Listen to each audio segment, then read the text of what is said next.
बिस्मिल्लाहिर्रहमानिर्रहीम। अस्सलामुअलैकुम प्यारा दोस्तों, एक ताज़ा तरीन अपडेट सां गॾु अवांजी ख़िदमत में हाज़िर आहियूं। प्यारा दोस्तों, अॼु जी अपडेट आपा शब्बीरा चन्ना जे हवाले सां आहे। जी हाँ दोस्तों, जीअं तव्हां सभिनी खे ख़बर आहे त आपा शब्बीरा चन्ना जो ईद जे ॿिए ॾियारे एक्सीडेंट थियो ऐं मुसलसल 23 ॾींहंनि खां उहो अडाओ हॉस्पिटल में एडमिट आहे, जिते डॉक्टरनि मुताबिक़ उन जी तबियत कंहिं टाइम ते बहितर थिए थी त कंहिं टाइम ते वरी बेक थी वञे थी। ऐं आपा शब्बीरा चन्ना अहिड़े ई रीति मुसलसल वेंटिलेटर ते दाख़िल हुई। कुझु टाइम जे लाइ आपा शब्बीरा चन्ना जो वेंटिलेटर पिणु हटायो वियो।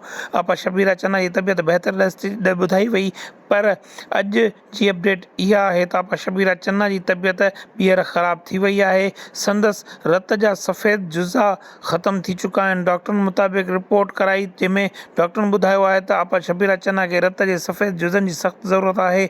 रत जा सफ़ेद जुज़ा जंहिंखे FFP चयो वेंदो आहे, उहे ज़ख़्म छुटाइण ऐं इम्यूनिटी सिस्टम खे स्ट्रॉन्ग करण जो कमु कंदा आहिनि। रत जे अछनि जुज़नि जे घटि थियण जे सबबि आपा शब्बीरा चन्ना जे फिफड़नि में पिणु पाणी भरिजी वियो आहे ऐं गुर्दनि ते पिणु काफ़ी सारो असरु थी चुको आहे। आपा शब्बीरा चन्ना खे ॿीहर वेंटिलेटर ते मुंतक़िल कयो वियो आहे।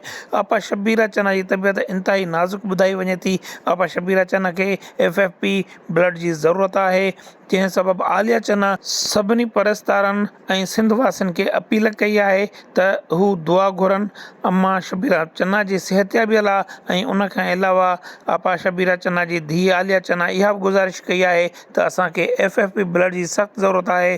बराए महिरबानी ब्लड डोनेट कयो वञे। जंहिं बि माण्हू ताईं मैसेज पहुचे, वीडियो खे शेयर ज़रूरु कजो त जीअं आपा शब्बीरा चन्ना जे लाइ ब्लड कलेक्ट थी सघे, जंहिं मां FFP हासिलु करे आपा शब्बीरा चन्ना खे लॻायो वञे। दुआउनि में यादि कजो।